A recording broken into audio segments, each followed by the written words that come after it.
We're going to assume that you've already gotten into your course.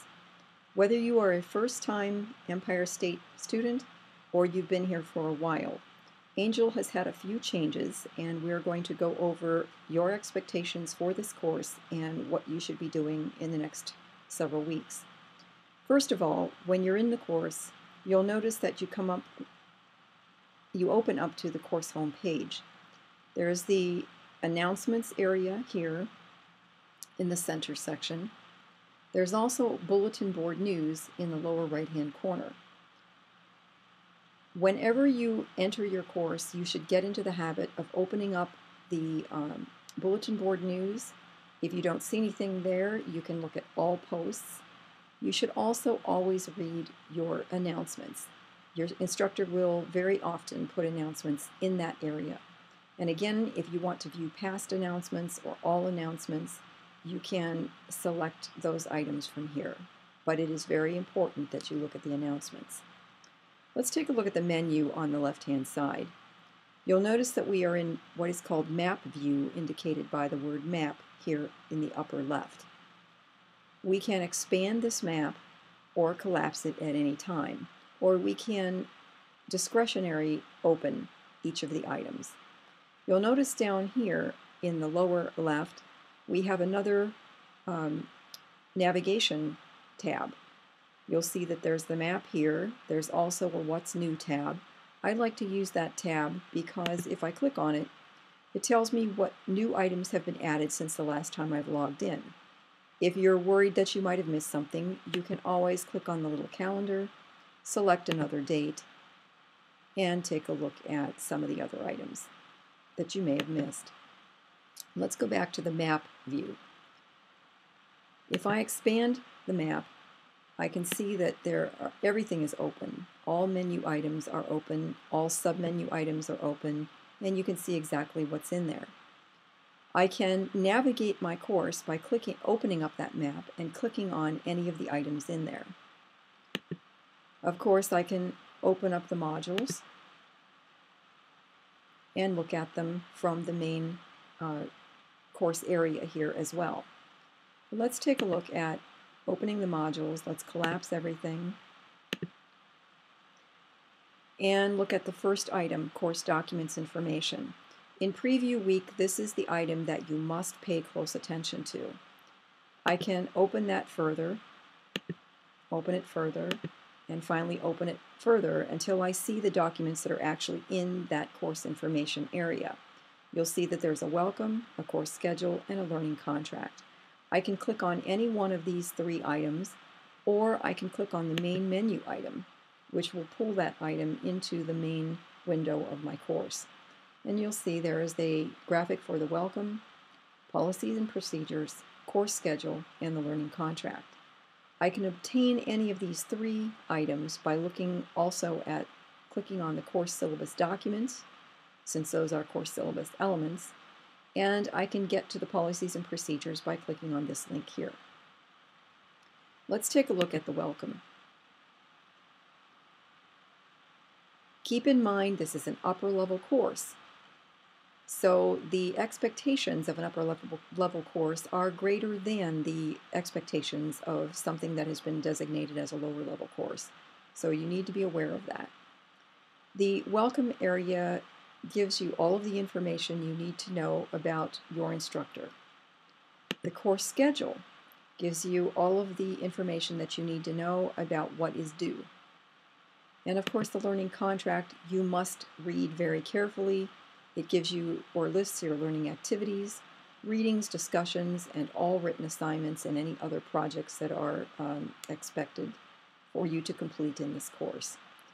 There is the method and criteria for evaluation, and then finally there is the rubric for any of the assignments that are going to be you are going to be asked to complete. Once you have read thoroughly all of these documents, you'll notice there's a Maple Center here. You can take a look at that. There's a lot of different information there about Maple for those of you that have never used Maple before. Your instructor may also provide you with a separate handout for Maple. Keep in mind that in this course, when you do your homework in Maple, You are to do the process that is in the book and let Maple do the arithmetic for you. Maple does have some quick commands that you can use, but you are not permitted to use those quick commands. You must use the algorithms that are in the textbook. You can then, after we're done with a specific section, use the quickie commands later on. But initially, when you are covering a section, you must use the algorithms. During preview week, after you have read the course information documents, you will go to Module 00 preterm. If you have any questions about the nature of this course, you can certainly ask those questions here. And you'll notice that you can click on New Post. This is a threaded discussion area, and you can ask your question.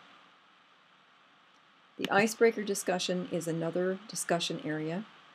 You'll notice that I have some items here in my breadcrumb area that you will not have. But let's talk about the icebreaker discussion area and all future discussion areas.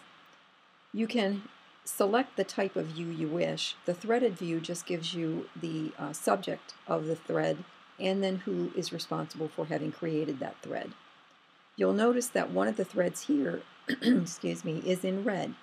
That is indicating that my instructor, because it is red, has indicated that this is a very important item that you need to pay attention to. Because of that, discoloration, the red, we had to make it a sticky post. So because it's a sticky post, you need to click on the push pin that is immediately to the left in order to see that item. Now if I return to my list, another way to scan through all items that have been posted very quickly is to select the nested view rather than the threaded view. And you can see that you don't need to bother pushing any pins or anything because all of the items will appear in that window and you can scan through them very quickly. You will also have a preterm assessment. This assessment is a basic true and false question area, and that is to make sure that you have understood the policies and procedures and expectations of the course. Please do not go into Module 1 or work ahead until the course actually opens, because this is confusing to brand new students. But just for some additional information, we are going to take a look at Module 1 and take a look at the items that are in Module 1 and in every subsequent module for this course. You'll see that we have Module at a Glance. Module at a Glance gives you or lists your learning objectives for that module, the learning outcomes for that module, a nice little table on when and where your expectations are due or your assignments are due, and of course a link to your course schedule. About this module tells you what the expectations of the module are and describes your assignments in more detail, your readings, and so on. You'll notice that this particular module has a video that you are to click on, and you can click on it from here, or you can go to the item, the third item in the list for your module, and click on it from there. And you'll see an embedded video here. This is happens to be a video that is an open source video from MIT. Let's talk about your assignments. You will have a module in every assignment. By clicking on the Maple assignment, you'll see the information listed there, what problems are due. You are expected to work on all problems, but only the starred problems are the ones that you hand in and will be graded. You can discuss any of those problems except for the starred problems in the Maple discussion, homework and Maple discussion area to the left. But here is where you would actually upload your assignment in Maple. You would put a title for the assignment, stick with the naming convention that your instructor has listed for you. Notice that you have to post a proof in the ePortfolio folder, which is down below on the left. And then you also have to add your addition to the wiki by the end of the module grading period. When you enter an assignment, you can put some text in here, but you're not required to do so. But you must upload your attachment or your file. So you'll click on Attachments, you'll browse, select your file from the window that comes open. You must then click Upload File and wait for that file to appear in this window. If it does not, your file has not been properly uploaded. You then say Finish, and your file should be appearing down in here somewhere. Once you have done that, you must then click Submit in order to have that assignment actually submitted to your instructor. If you do not do this, your assignment will not be readable by your instructor and you will not get any credit for it. The same thing is true with your ePortfolio item. Here are the guidelines for your ePortfolio, and as you can see, it's another assignment area, and it looks very much like the Maple assignment area that we just talked about. Here is a discussion area on your homework in Maple. If you have problems with, again, this is a discussion area, so you would click on New Post. You can help other students if you wish, if you see a post that they have made. Otherwise, you can just ask your questions here. You can post files here. Again, do not post any questions related to the starred problems that are for hand-in. You'll notice also that you have the course wiki that you take, that you are supposed to post at least one item in for every module that we cover by the end of the module grading period. Your instructor has posted a lot of help files for you in this wiki, so make sure that you constantly go and look at that information. Well, that about does it. The only other thing is your exams, and they are very much like that quiz that you have that we have opened in the preterm. So here is looking for a very fruitful and exciting term, and we will see you all soon.